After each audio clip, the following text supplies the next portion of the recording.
Welcome to Tub Talks with Damon on location in Palm Springs, California. And I'm with Tim Hoeffgen, an advocate of people, of living with HIV and so much more that we're going to be talking about in just a moment. But I just want to say thank you. Thank you for inviting me to sit in your tub and have this interview with you today in Palm Springs. I'm very glad to be here. It's very cool.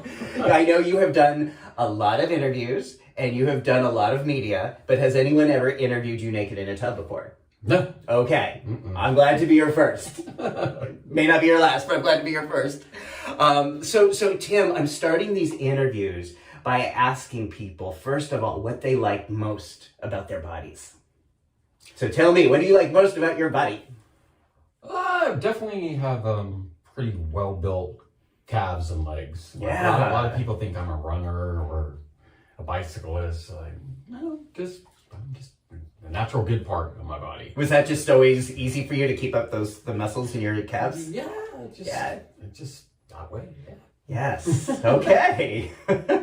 I like that because I like, talking about the things we like about our bodies. Because I think often in our community, we lead the conversation with something that people don't like about their bodies, or it's really common for people to complain about their bodies. Yeah. And I'm like, these are really resilient vehicles we have. And I think you know that better than most. Yeah. And we're going to talk about why in just a moment. First of all, though, this is amazing for me to be here, like literally here in this building with you, because this is like a full circle moment for me. I used to live in Palm Springs, and literally I used to live 3 doors down from where we're sitting. And that was so significant. That was 20 years ago. It was the first time I'd ever lived alone. I was just it was a little more than 20 years ago. But I had been through a bad relationship and a lot of moving around, and I had had a lot of roommates, and it was the first time at 29 years old that I lived alone, and I was afraid I was going to be lonely. I fucking loved it. So being here in this building and in this bathtub was like, wow, this is like my part of my life, feeling very like back full circle. It's great. That is very cool. Yeah. So you are known to many people watching this video as the husband, as the survivor, as the support system for very dear Timothy Ray Brown. Yes. Okay. And for those who may not know that name or may not know exactly why that person was well known, Timothy was the first known human to actually be medically cured of HIV. Yep. Because of a leukemia treatment he had been undergoing in Berlin throughout the mid-2000s. Yep. And so there's a lot of important story there, and I feel like that is, if people want to learn more about that, there's many, many, many stories that have covered that over the last 15 years. Yep. However, where I think people don't often know a lot, or maybe what we don't talk about, is you and your life and your experience as Timothy's husband, supporter. Every time Timothy did these interviews at a conference or on a television station, you were right there by his side. Pretty much every time I saw him speak or saw him travel, you were right there. Yeah. And I think that's a really important thing that I want to ask you and talk about. Before we do, I want to hear more about your life before you met Timothy. Yeah, I grew up 100 miles away from here in Orange County, California. And I have one brother, and my mom's still alive. My dad passed away a couple years ago. I worked in the airline industry for a number of years, America West Airlines. I was in the accounting department. Sometimes if you just mention you work for the airlines, people automatically assume you're a flight attendant, but no, I was in accounting. And after that, I met my other late partner now. He just passed away 3 months ago. And I moved to Massachusetts in 1997, and I lived there for 14 years. And I worked in HIV prevention and education out there. And also in social services, I did Meals on Wheels, and I found that very rewarding, just visiting the elderly. And, besides giving people food, you're kind of doing a checkup on them to see how they're doing and all that. that. And yeah, it was great. You have also talked about your own diagnosis, learning you were HIV Yeah, positive. I've been HIV positive for, gosh, about 32 years now. Right, Yeah. which was before we had the treatments that are available today.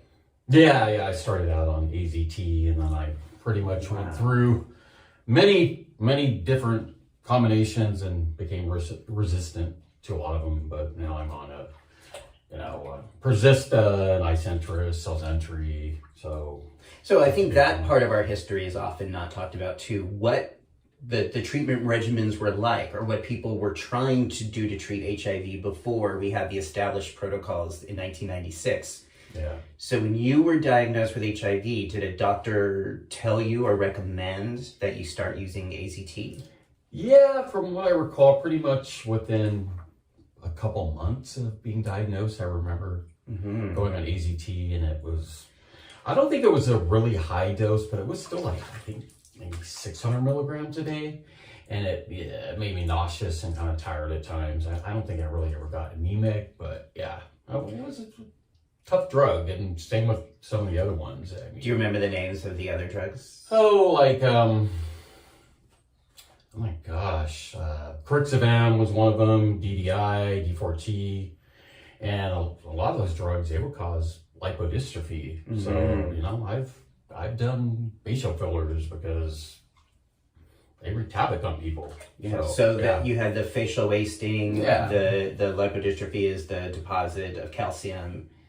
Well, it's like a fat redistribution. Yeah, I had it in my neck, and I had liposuction on that. Yeah. And some of those drugs also had, for some people, some very emotional side effects as well, some very mental disruptions. Did you ever have that? Sorry, I'm sort of stretching here. No, not so much. I never really got that depressed from living with HIV or anything like that. But yeah. Okay. Yeah. So by the time the antiretroviral cocktail came out in 96, were you taking any medications or treatments at that point? Yeah, I went on to, I think Norvir was one of them, and like Hoeffgen, and oh my gosh, I forget some of the other names, but yeah, some of those gave it some nasty GI side effects. Yeah. But I didn't really, once the integrase inhibitors came out, so they made me go undetectable, and same with Persista. So yeah, there are way better combinations these days. Right. Yeah. So when the antiretrovirals did start to become available, did you start right away, or did you wait before starting on the cocktail? No, I just went right on to like the triple therapy. Great. Yeah. And how did that have side effects for you, or? Like I said, GI side effects. Yeah. Okay. So you were living with a partner in Massachusetts and working in AIDS service organizations. Okay. Correct. And what kind of work were you doing? I worked for, it was called community counseling in Bristol County, and we went to bars and different venues and handed out condom packets and just talked about, HIV testing and the risks, HIV and STI risks, and just try to do some education for people and get them to go get tested. Did you ever do one-on-one counseling or support? I actually was certified to be an HIV test counselor, and I did that briefly in Long Beach, California, at the LGBT center. That was way back in like 96. Yeah. What was that like for you? Yeah, really, I found that very rewarding. I never gave out a positive test result, but yeah. So, but cool. Giving to the community, talking with people, counseling people, you like that? Because I actually think you're so good with people. So I think this guy could be a great counselor if that was, if you love it, you love it. If you don't, you don't. I think I'm a good listener. So yeah. So then, how and when did Timothy come into your life?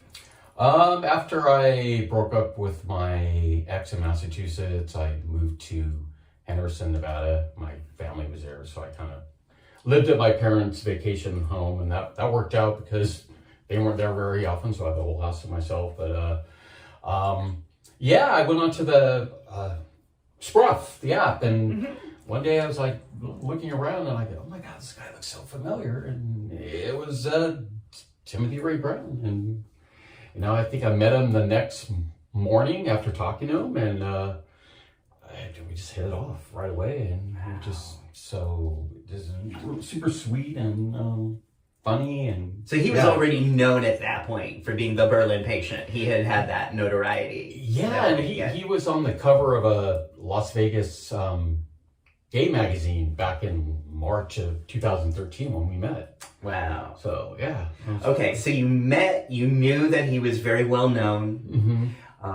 What was that like for you? I mean, I was like, yeah, it's kind of an awe. And then when I first met him, he just kind of told his whole story in person. And what were your first impressions of him when you first met him in person? He was really sweet, and he had some boy-like qualities about him too, and And you were turned on. You found him very attractive. Yes. He clearly found you very attractive. Yeah. And it was really, Now, did the fact that he was very well known and getting a lot of media attention, I know most of it was positive, most of it was good, but not all of it was positive. Not all of it was good. Did that in any way affect or give you pause about, or give you concern about getting involved with someone who was that in the spotlight?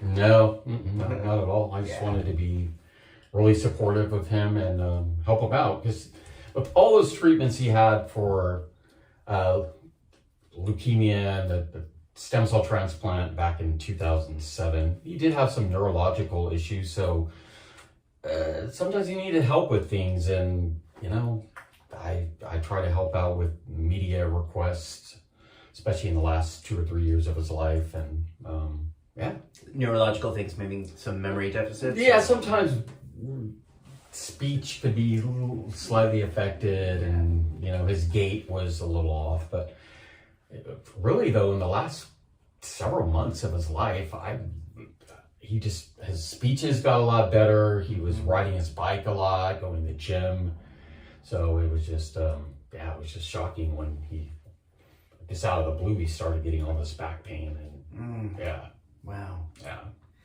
So you met in Henderson. Yeah.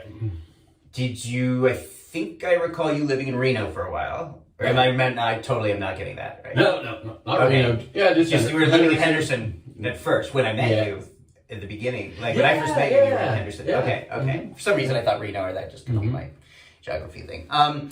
So what was that like living in Henderson? How long did you know each other before you moved in together?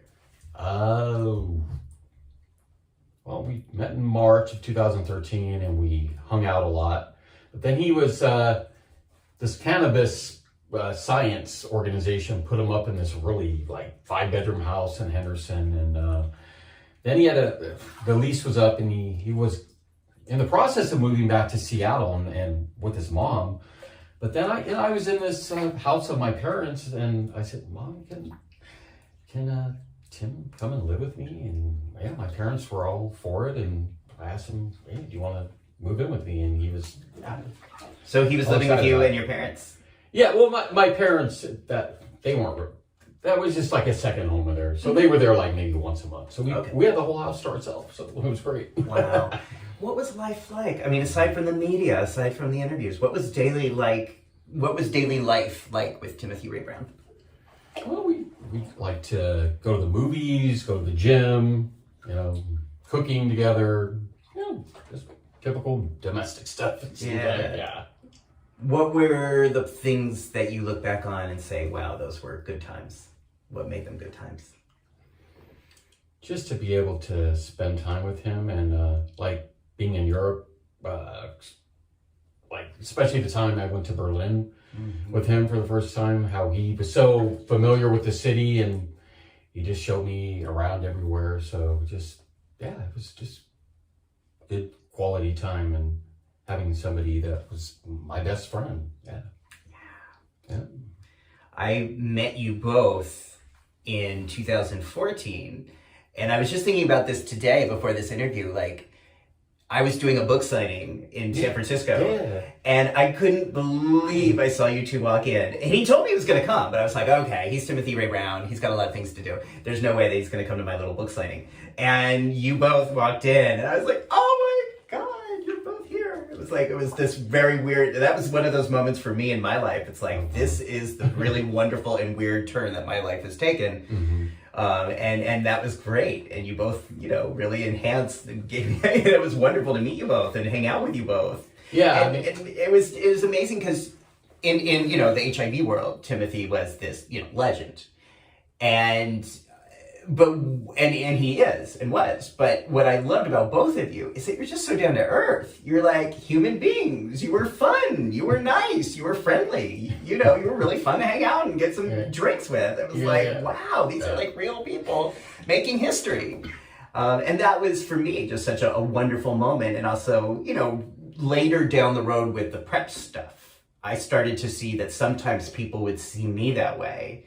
And we're surprised that I was actually like a nice person, sometimes anyway, that, I was, but Timothy showed me, it's like, okay, we can be serious. We can be activist educators. We can do our work with integrity and help the world the way we help, but we can also be real with each other and have a sense of humor about all of this craziness. Yeah, exactly.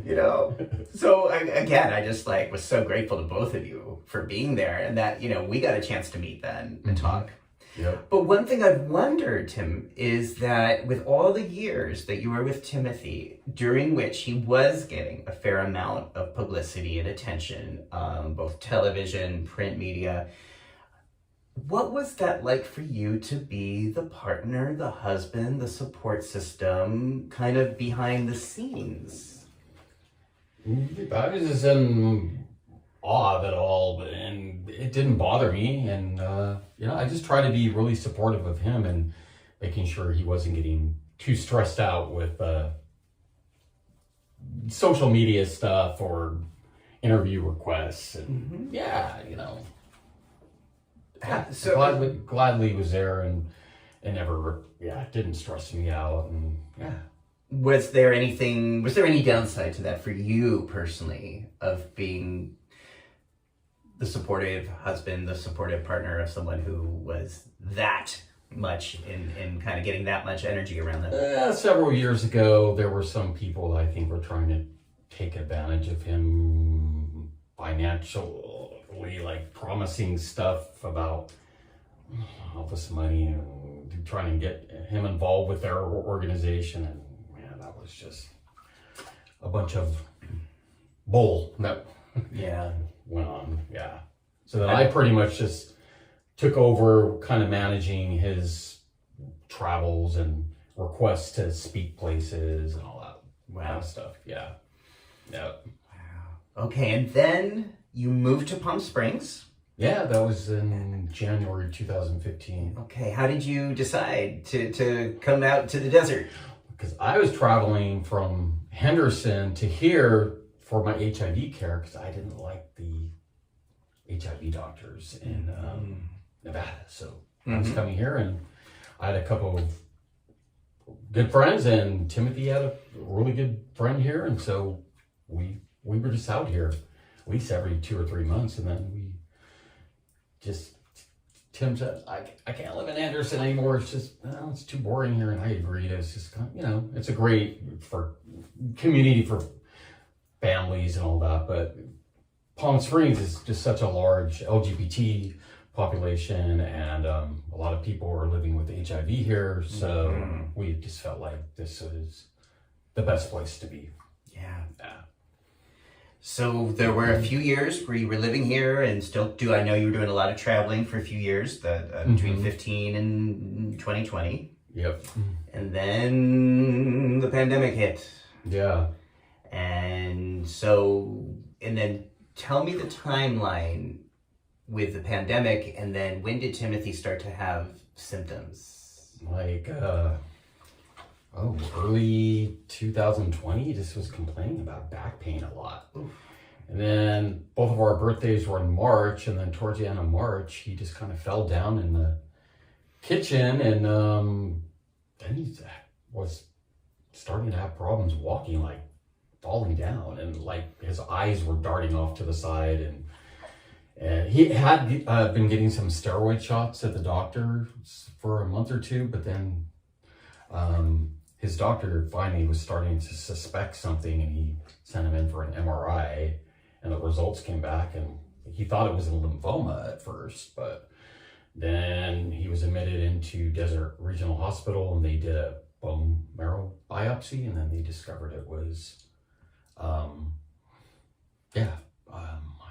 myeloid sarcoma, which is a different form of acute myeloid leukemia, where it's not affecting the blood cells, but it'll like attack a certain organ or area. So it was getting into his spine and into his brain. So yeah.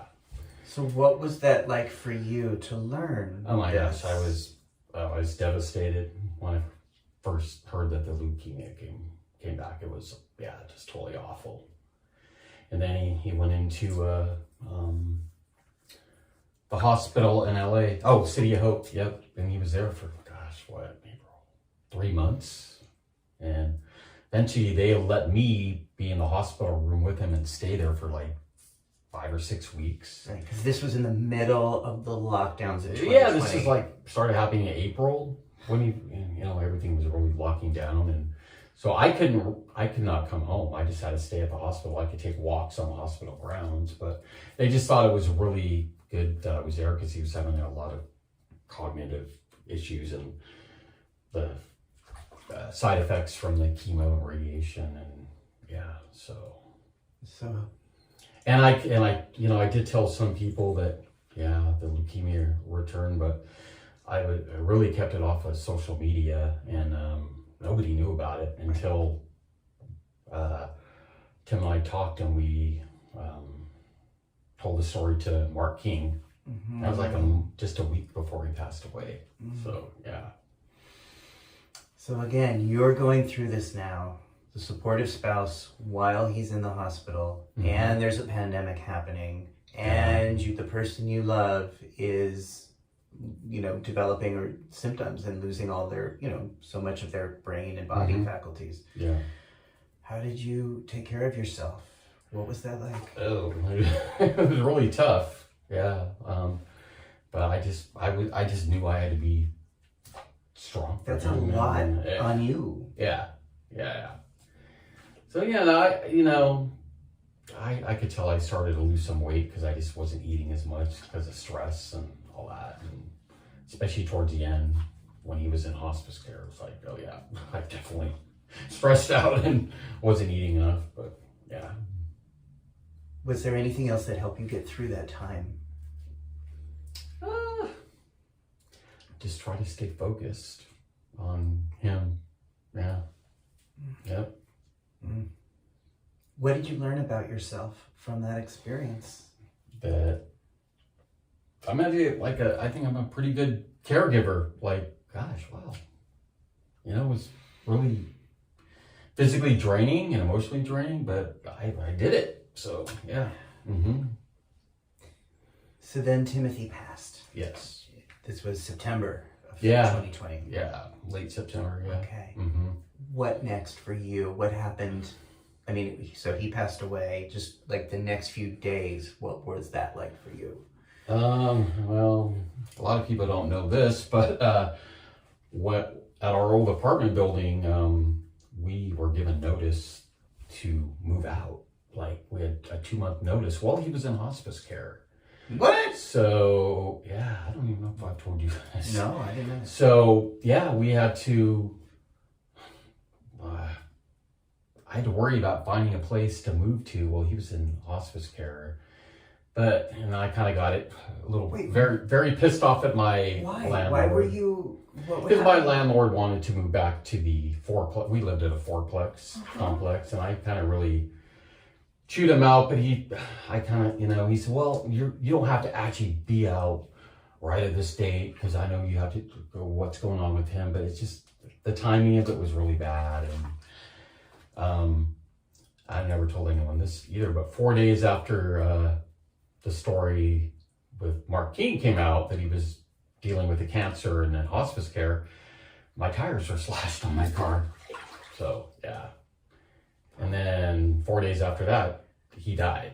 And then pretty much I had to concentrate on moving to a new place. Luckily, where I'm living now, where I used to live, my friend is the property manager here, and there was just happened to be an opening, and so I did a lot of moving, like just in the days after he passed away, plus planning for a memorial at Hoeffgen Park in Palm Springs, and I had that, and then right after that memorial is when it all really hit me, and I just started like crying a lot and just feeling kind of depressed and very emotional, and that went on for several weeks, and then I started to see a therapist here in town, and then joined a grief group, an online group, Zoom grief group.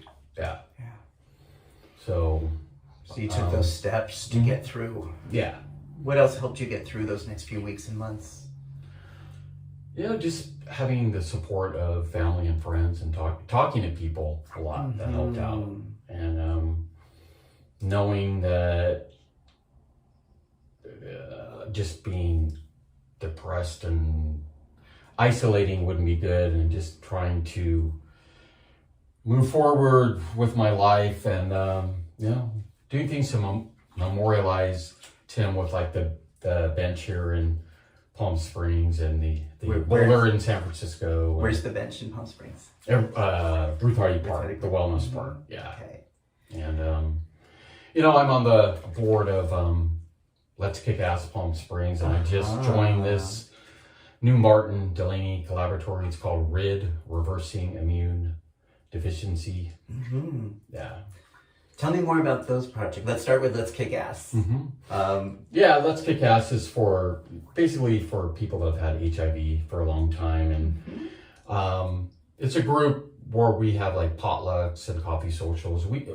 It's mainly for people to have social connections, so they're not socially isolated. Yeah. I love that group, the way Tez's work and the work you're doing is just, I love the phrase kick ass, which stands for kick, oh my God, survivor, ASS stands for. AIDS survivor syndrome, yeah. Okay, AIDS survivor syndrome, right. Yeah. So that was coined by Tez Anderson to make those experiences where sometimes people, long-term survivors, felt alone and dismissed, to build community around that. The AIDS survivor symptoms, and I just love that because it's kind of subversive and sassy, and then the Martin Delaney Foundation. Yeah, that's like a consumer advisory board where it's activists and researchers, and we're connecting people with clinical trials of new HIV therapies for a cure for HIV. Yeah. Did you ever imagine this would be your life today? No. What did you imagine your life would be like? I was living in Massachusetts for a long time, so I'm like, I'll probably be living there for a long time, and my late partner Lenny, we had a lot of dogs together, and sometimes relationships end, and yeah. Going through the grief of Timothy, does it help when people talk about him? Does it help when people ask you these questions? Or does it, because you're living in a small town where you're both very well known, and I imagine when you go out in public or you go out and socialize, you must get asked questions, or what's that like for you to be in a small town where kind of everybody knows everybody's business, for better or for worse? No, I don't mind at all. I'm glad to talk about his life, and like I was discussing you last night. Some people use the term, you moved on, or I just find that term just kind of very insensitive. Yeah, say more, please. Moved on. Have you moved on? To me, it's like just being dismissive of that person that's passed away. And that's kind of the way I look at it. Yeah. Now, I'm moving forward with my life, but I will always have Tim in my mind and my heart. That's the way I look at it. Yeah. So those, those are not necessarily helpful, I think, when people are trying to be helpful, to say, have you moved on? That's not really a helpful thing when someone's grieving. Mm-hmm. Were there any other questions or things people said to you that you particularly found not helpful in this process? No, just pretty much that. A few times here and there. But were there things that people said or did that did help or that were helpful for you? Yeah, like several friends here in Palm Springs, they've lost partners, and they said, we're here for you, and they've shared their experiences with losing someone, and they're a good sounding board and support. Yeah. Mm-hmm. So you told me recently as well, your partner before Timothy also just passed away. Yeah, in September. We were together actually 14 years, so like double the amount of time I was with Timothy. And that was, he had type 1 diabetes, and he had a heart attack last year, and they diagnosed him with heart failure. So how has that been for you?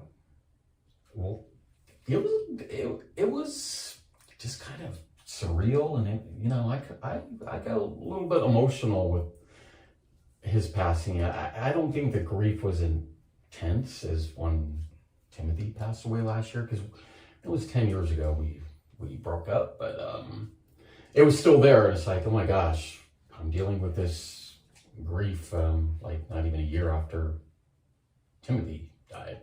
Yeah. And Lenny and Timothy have met. We stayed at his place in Massachusetts 3 years ago when Tim was doing speaking stuff in Boston, and we also went to Provincetown at the same time. Mm-hmm. So yeah, and they both passed away before the age of 60. That's just like mind-boggling.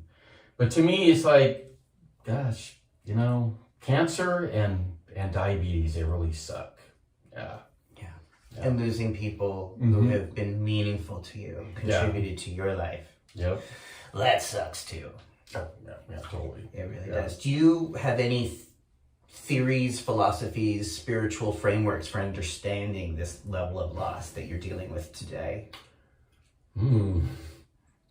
That's a good question. I mean, I think I've maybe become a little bit more spiritual, just thinking that their presence is here with me, but in a different way. Mm-hmm. But, whether there's actually a heaven, I mean, I don't know. That's it's like intuitively, does anything feel like, do you feel intuitively there's a heaven or an after place or anything like that? There could be. I mean, I'm more open to it now. Mm-hmm. Yeah. Okay. Mm-hmm. Yeah. Does it ever feel like Timothy is here with you in this apartment or in the Springs or? I felt that a few times. I mean, he never lived here, but sometimes I just feel like, maybe his presence is here a little bit. When I moved here, I was told that the mountains that we can see here are they provide a healing energy, that there's a lot of spirits in those mountains, lots of deaths, lots of history, and that the spirits of the mountains sort of look over the valley here and sort of cradle us. And I thought that was a really sweet, I don't know, whether it's true, it didn't matter. I just thought that was a really sweet way to, especially because the Palm Springs in this desert has seen a lot of death. And, over the last 40 years of the AIDS epidemic, a lot of people have come here to live and to pass away. Yep. So there's a lot of spiritual energy in this town. Mm-hmm. Definitely. A lot that I feel like there's a lot that are with us. Yes. Yeah. What gives you hope now about the future, about the new year, about what, if anything, gives you hope at this moment? Well, I think the COVID vaccines, I think you're making a big difference. We're dealing with Omicron now, but it's really important to be boosted. Mm-hmm. And now there's been a couple of new antivirals that have been approved by the FDA that should make a difference in the pandemic, even though it may take several months for those drugs to become widely available. And now we have a new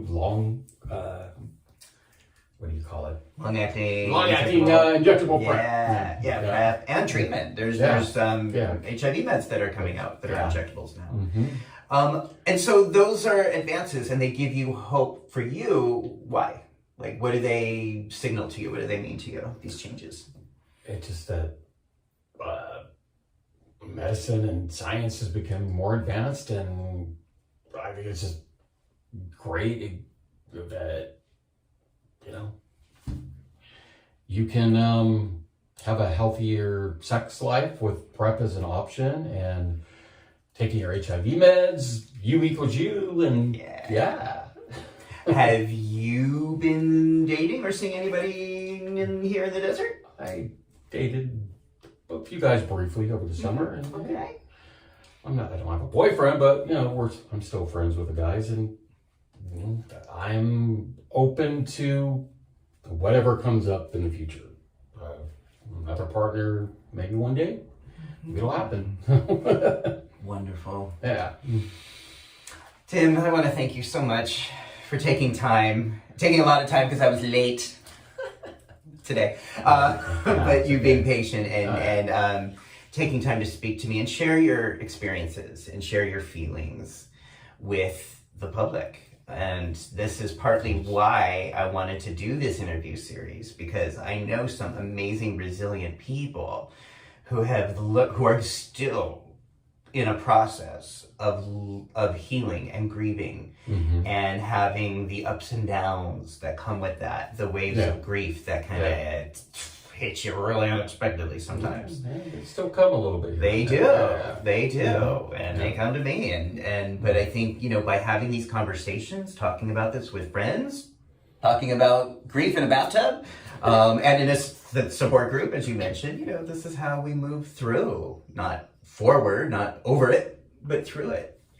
Yeah, right. That's a good way to put it. Yeah. Anything that I haven't asked you that you would like to say or share, or?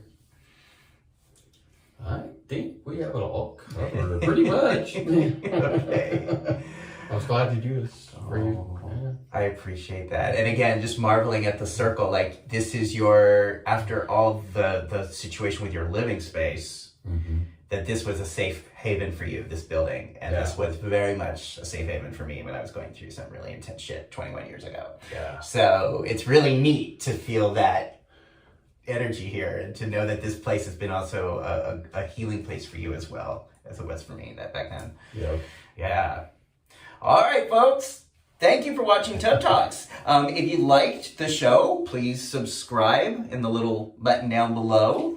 And we were just going to keep getting through these difficulties and these troubling times, because we are probably going to have more peaks and valleys ahead.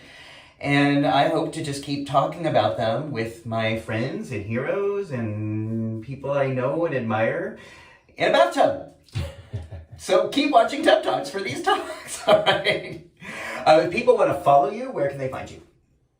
I'm on Facebook, and I do have a Twitter account. I can't remember what exact. But we'll link, whatever you want me to link, will be below here too. Okay, Yeah. all right. Hey, thank you everybody. Thanks for watching.